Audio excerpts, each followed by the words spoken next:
Belə bir məşhur ifadə var. Həmişə biz deyirik ki, feminizm kişilərə düşmən deyil, feminizm patriarxat sistemə düşməndir. O qədər çox belə dünyada feminizmlə bağlı miflər var ki, insanlar həmişə düşünür ki, sən feministsən, sən kişilərə nifrət edirsən. Ancaq maskulinlik araşdırmaları əslində bizə kömək edir ki, bu məsələdə də göstərir ki, feminizm əzilən insanların, maskulin fərdlərin də yanındadır. Və bu çox önəmli bir nöqtədir ki, biz anlayaq ki, təkcə feminizm qadınların və LGBTQI+ fərdlərinin hüquqlarını müdafiə etmir.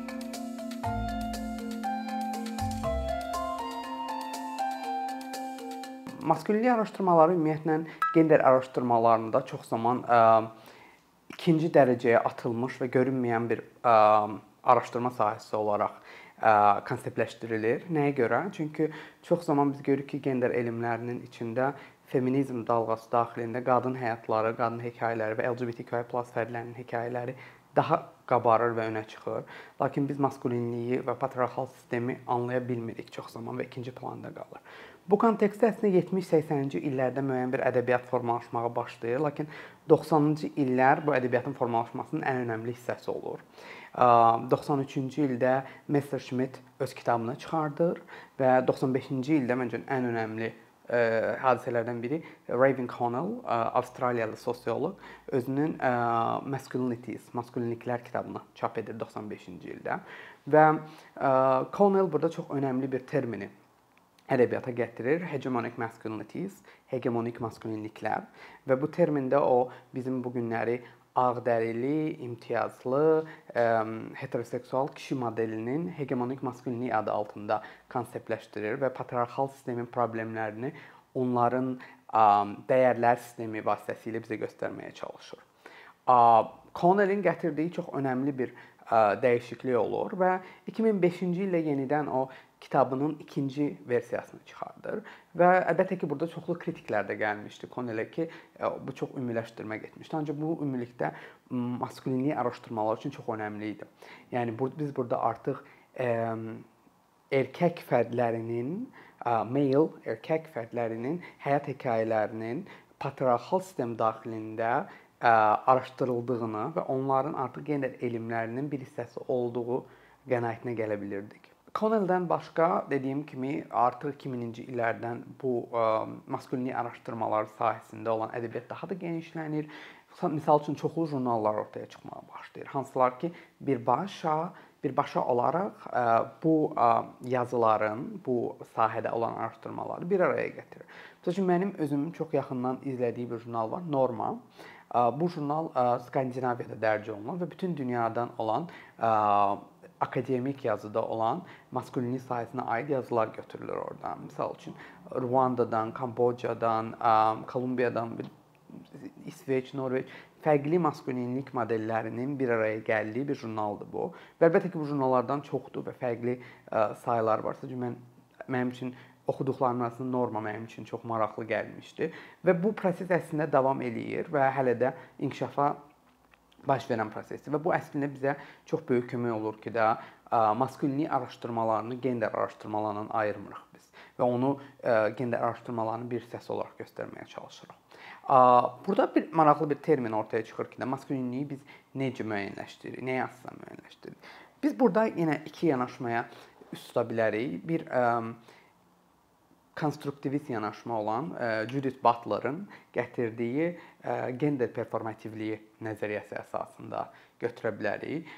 Gender performativliyini biz burada nəzərdə tutanda Judith Butler deyir ki, hər kəs bu genderi fərqli bir şəkildə perform edir. Onların jestikası, mimikası, danışığı, hərəkəti bunlar fərdin özünə xasdır və dünyada nə qədər insan varsa, bir o qədər gender var əslində.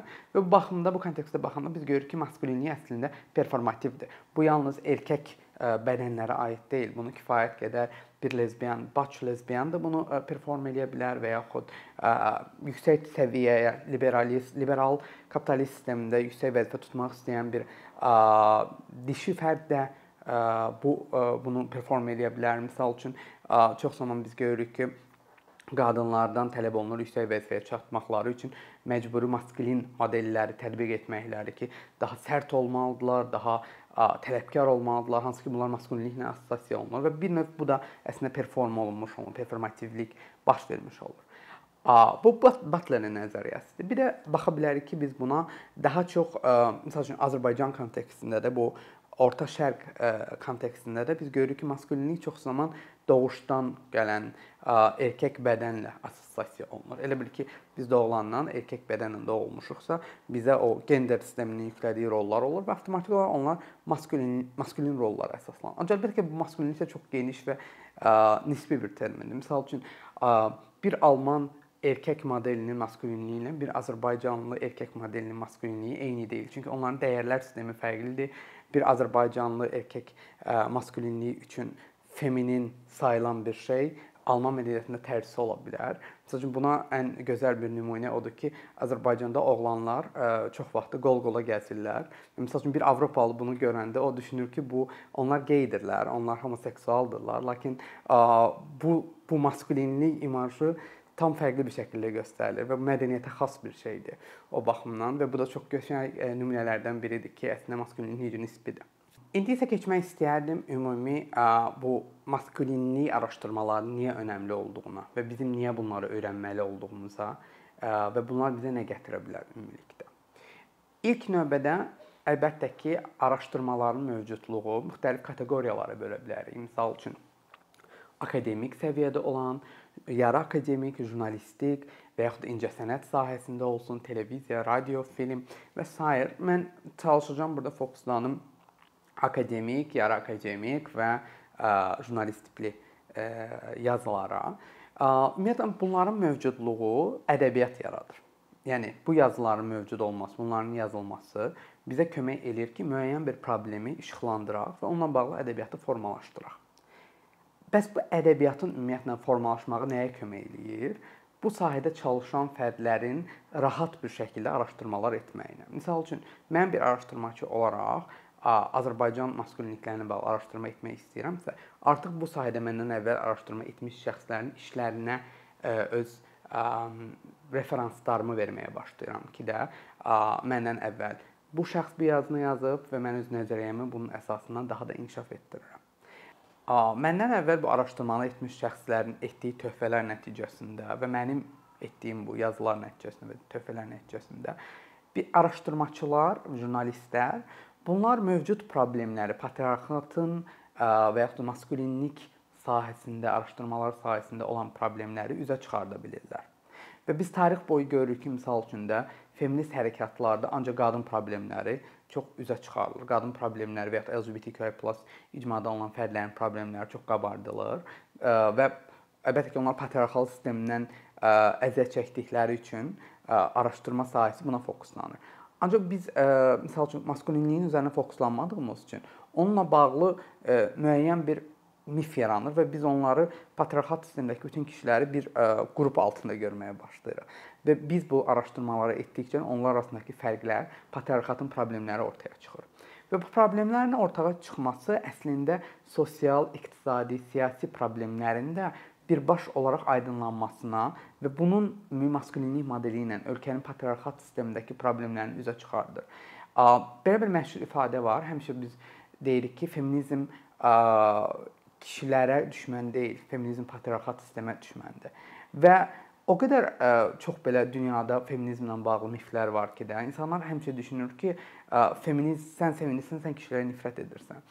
Ancaq maskulinlik araşdırmaları əslində bizə kömək eləyir ki, bu məsələdə də göstərir ki, feminizm əzilən insanların, maskulin fərdlərin də yanındadır. Və bu çox önəmli bir pointdir ki, nöqtədir ki, biz anlayaq ki, təkcə feminizm qadınların və LGBTQI+ fərdlərinin hüquqlarını müdafiə etmir. Misal üçün, sosial-iqtisadi və ya siyasi problemlərdən danışanda biz misal üçün bu maskulinlik araşdırmalarının çərçivəsində müəyyənləşdirə bilirik ki, ümumiyyətlə iqtisadi prosesdə misal üçün erkək fərdlərin cəmiyyət tərəfindən gender qoyulmuş o patriarxal sistemin fərdlərə qoyduğu gender rolları ailə içi şiddəti nə dərəcədə qaldırır, nə dərəcədə düşürür. Biz həmişə məişət zorakılıqdan danışırıq və məişət zorakılığından danışarkən biz həmişə fokuslanırıq zərər çəkmişin üzərinə, hansı ki, çox önəmlidir bunu etmək. Ancaq eyni zamanda bu zərər verən şəxsin, bu şiddəti uygulayan şəxsin arxasındakı motivlərə, onun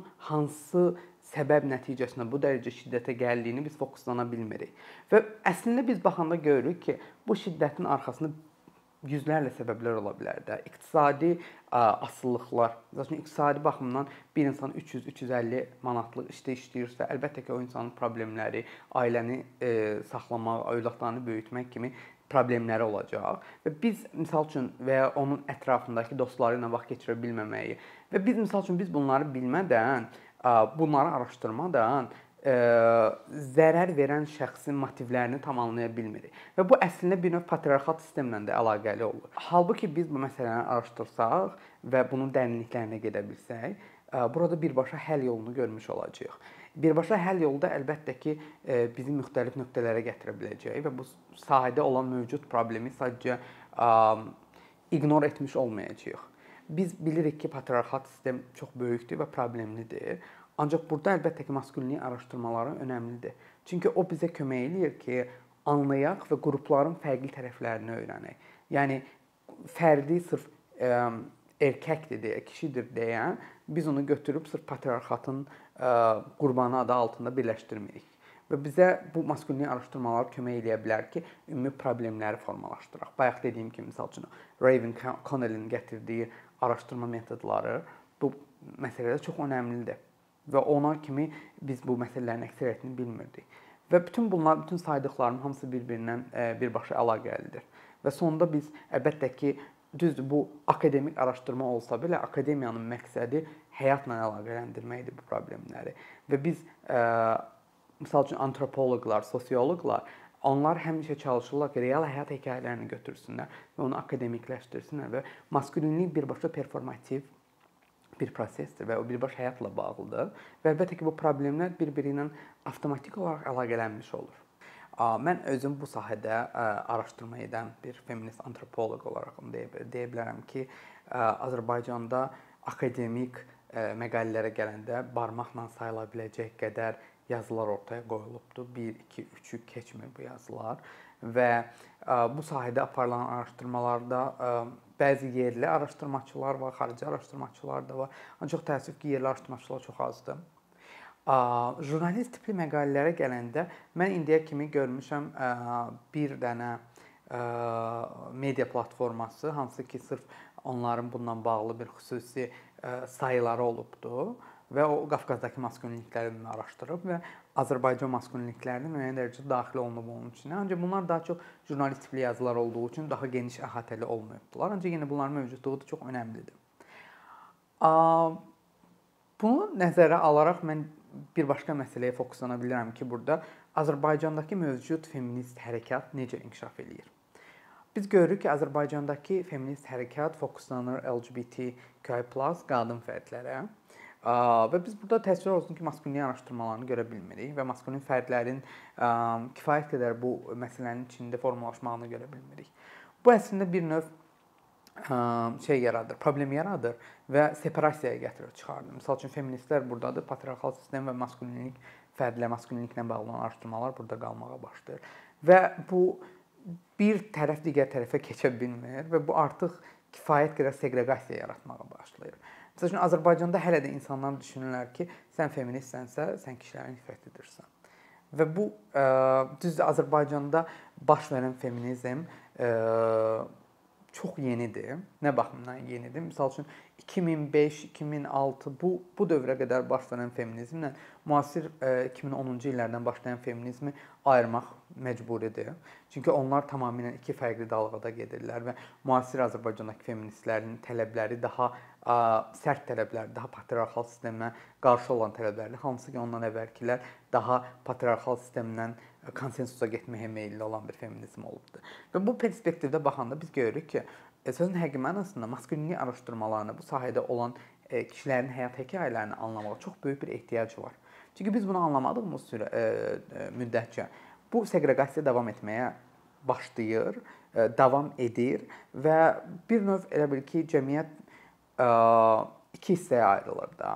Eyni zamanda Azərbaycandakı ümumi mədəniyyətə baxanda, ümumi ədəbiyyata baxanda, ümumi filmlərə, musiqilərə baxanda biz görürük ki, hər zaman belə bir kişi olmaq, maskulin olmaq, xüsusi bir terminlərlə, xüsusi bir hörmətlə, xüsusi bir izzətlə hər zaman belə yaradılır və göstərilməyə çalışır. Məsəl üçün kişi geyimlərindən tutmuş, kişi davranışlarından tutmuş, kişi saç stilindən tutmuş. Mən burada kişi sözünü istifadə edirəm, lakin mən bunu əslində erkək mənasında nəzərdə tuturam. Bunların hamısı birbaş mədəniyyətlə bağlıdır. Və təəssüflər olsun ki, indiyə kimi Azərbaycanda demək olar ki, tam bunu araşdırmış bir yazı ortaya qoyulmayıbdı da. Yəni müəyyən ədəbiyyat var, ancaq bu dərindən araşdırılmayıbdı və biz baxanda anlaya bilmirik ki də tam olaraq maskulinlik Azərbaycan kontekstində tam nədir? Çünki Azərbaycan çox maraqlı bir ölkədir. Həm Türkiyədən özünə müəyyən ənənələri götürüb, həm İrandan götürüb, həm Rusiyadan götürüb, həm qonşu Qafqazdan götürübdür və qonşu Özbəkistan var, Türkmənistan var və bunlar avtomatik olaraq bir ölkənin mədəniyyətini, onun anlayışlarını tarix boyu çox fərqli şəkildə inkişaf elətdirib də. Və bu baxımdan maskulinlik və ümumiyyətlə bu kişilik anlayışı Azərbaycan regionunda çox fərqli formalaşıbdır. Və bu baxımdan lazımdır ki, biz bunu anlayaq ki, bu fərqlər necədir? Bu fərqləri öyrənmək bizim həyatımıza nələri gətirə bilər? Və əlbəttə ki, yəni akademik perspektivdən belə bir önəmli cəhət var ki də, bunlar araşdırılır, ortaya qoyulur. Akademik olaraq, araşdırmaçı olaraq sən bunu ədəbiyyata gətirirsən. Artıq fərdlər olsun, dövlət olsun, qeyri-hökumət təşkilatları olsun, buna necə istifadə edəcək? Bu artıq onlara qalır. Ona görə mən sırf akademik perspektivdən deyirəm ki, bu yazılar çıxarılıb ortaya qoyulmalıdır. Tam olaraq qoyulmalıdır, araşdırılmış olmalıdır və bunların olmamağı özlüyündə bir növ problem yaradır. Elə bil ki, mövcud problemi ignor edirik və bu problemi ignor olmağı əslində cəmiyyətin eyni problemləri təkrar yaşamağına gətirir, çıxardır. Yenə dediyim kimi Azərbaycandakı mövcud platformalar var, hansılar ki, feminizmlə bağlı, sülhlə bağlı, eyni zamanda LGBT hüquqları ilə bağlı araşdırmalar edirlər və müəyyən platformaları var, buna bağlı yazılar yazılır, çap olunur. Bu hansı ki, çox önəmlidir və mövcud olmalıdır. Ancaq ümumi onların yazı kontekstlərinə biz baxanda, araşdıranda biz görürük ki, təsvirlər olsun ki, maskulinlik ümumiyyətlə məsələn onların araşdırma sahəsində belə deyil. Və demək olar ki, bununla bağlı onların fəaliyyəti, bu platformaların fəaliyyətində heç bir araşdırma yoxdur. Və bu əslində bir növ kədərli bir hadisədir. Çünki onlar əgər ki, bu sahələrdə feminizmlə bağlı araşdırmalar edirlərsə, onlar da bir növ o dediyim kimi uzun müddətli düşüncəyə qapılırlar və maskulinlik araşdırmalarını uzaqlaşdırırlar və bunun uzaqlaşması özlüyündə əslində onların həm kütləsini azaldır, çatdıqları kütləni. Eyni zamanda daha çox da bir bu dediyim patriarxat sistemi maskulinliklərdən bir nifrət qazandırmış olur. Ancaq mən halbuki düşünürəm ki, onlar bu sahələrdə də araşdırmalar etsələr, Azərbaycandakı maskulinlik və patriarxal sistemin feminizmə qarşı olan nifrət müəyyən dərəcədə azalmış ola bilər. Nə baxımdan? Çünki düşünün də siz maskulinlikləri marjinallaşmış qrupdan çıxardırsınız və onları da öz araşdırmanızın bir hissəsi kimi göstərməyə çalışırsınız. Və əlbəttə ki, bu onlara bir növ motivasiya verə bilər ki də və anlamağı kömək eləyə bilər ki də feminizm təkcə qadınlarla bağlı deyil. Feminizm təkcə LGBTQI ilə bağlı deyil. Ədalət, bərabərlik hissini təbliğ etməyə çalışır feminizm. Və bu, misal üçün, maskulinlik araşdırmaları üçün çox önəmlidir. Ancaq eyni zamanda kritik bir şəkildə də formalaşdırılmalıdır ki, Azərbaycandakı maskulinliyin gətirdiyi uzun dönəmli problemlər nədən ibarətdir. Və ümumilikdə bunların ortaya çıxması həm ədəbiyyatı zənginləşdirəcək, həm də mövcud problemlərlə müəyyən dərəcədə birbaşa olsun və yaxud dolayı yolu olsun, həll yolları tapmağa bizə kömək edəcək.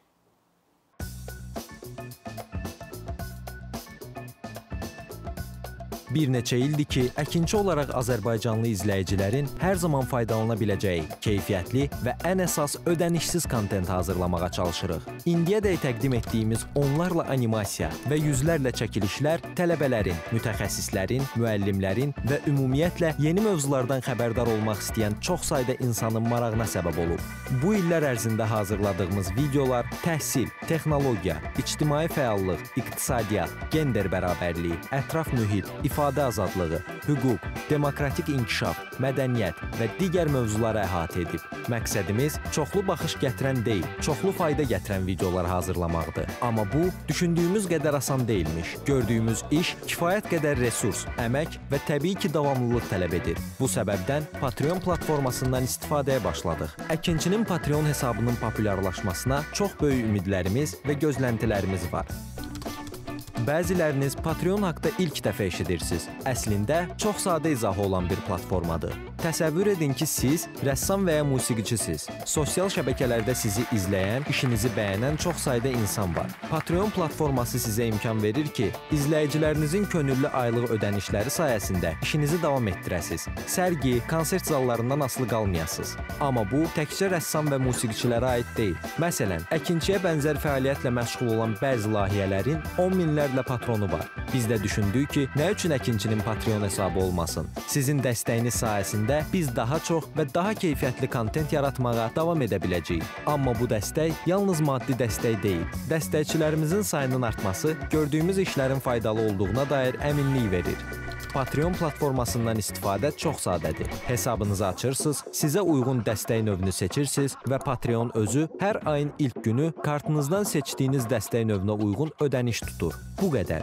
Sonda onu demək istəyirik ki, dəstəkçilərin sırasına qoşulmaq istəyən, amma məhdud imkana görə bunu edə bilməyənlər narahat olmasın. Daha öncə dediyimiz kimi, bizim əsas məqsədimiz daha çox insanın hər zaman faydalana biləcəyi keyfiyyətli və ödənişsiz kontentin yaradılmasıdır. Bunun üçün mütləq patronumuz olmalısınız deyə məcburiyyət yoxdur. Amma imkanınız patron olmağa çatırsa və bizim işimizi bəyənirsinizsə, patronlarımızın sırasına qoşulmağınız bizim üçün çox önəmlidir.